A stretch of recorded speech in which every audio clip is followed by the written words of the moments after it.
शेतकरी पुत्र प्रोडक्शन या निर्मिती संस्थेच्या माध्यमातून योगेश बालवडकर, किरण फाटे, राहुल गव्हाणे, मच्छिंद्र लंके, अब्बास मुजावर, आयुब हवालदार यांनी रांगडा या मराठी चित्रपटाची निर्मिती केली आहे। चित्रपटाच्या निर्मितीसह कथा आणि दिग्दर्शन आयुब हवालदार यांचं आहे।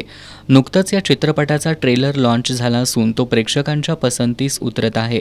येत्या 12 जुलैला हा चित्रपट संपूर्ण महाराष्ट्रात प्रदर्शित होणार आहे। सामान्य कुटुंबातील तरुणाला कुस्ती आणि बैलगाडा शर्यतीचा असलेला छंद, त्याच्यासाठी त्याला करावा लागणारा संघर्ष या चित्रपटातून दाखवण्यात आलाय। प्रेमकथा, राजकारण आणि तुफान ॲक्शनचा धडाकेबाज तडका या चित्रपटात आहे। चित्रपटात भूषण शिवतारे, मयुरी नव्हाते, अमोल लंके, भीमराज धनापुणे, अतिक मुजावर, संदीप रासकर, राजेंद्र गुंजाळ, पल्लवी चव्हाण, निकिता पेटकर, निलेश कवाद आदी कलाकारांच्या प्रमुख भूमिका आहेत। हा सिनेमा तुम्हा सर्वांना भेटायला येत आहे। या चित्रपटामध्ये मी नायकाच्या भूमिकेमध्ये आहे जय म्हणून। आणि या चित्रपटाबद्दल सांगायचं झालं तर कुस्ती, बैलगाडा, मैत्री आणि प्रेम या सगळ्या गोष्टी घेऊन आम्ही मांडण्याचा प्रयत्न केलेला आहे। ही एक ॲक्शन फिल्म आहे, याच्यामध्ये ड्रामा पण आहे, याच्यामध्ये कॉमेडी पण आहे।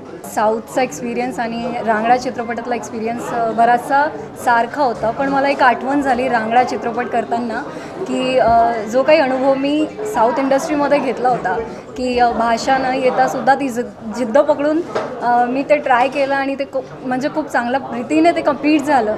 आणि मग रांगडामध्ये बैलगाडा चालवणं आणि ती सेम जिद्द मी इकडे सुद्धा एक्सपिरियन्स केली। आणि सगळे पैलवान असताना असं वाटायचं की खरंच मी कुठला तरी आणखी एक दुसरा साऊथ मूवी करते, प्लस त्याचं टायटल रांगडा म्हणून।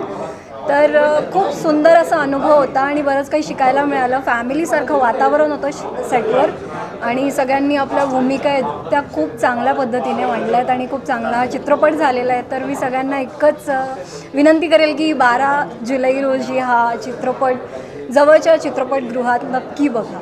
ग्रामीण पार्श्वभूमीवरचं कथानक आजवर अनेक चित्रपटांमधून रुपेरी पडद्यावर आलं असलं तरी त्यात रांगडा हा चित्रपट वेगळा ठरेल असा विश्वास रांगडाच्या टीमनं व्यक्त केलाय।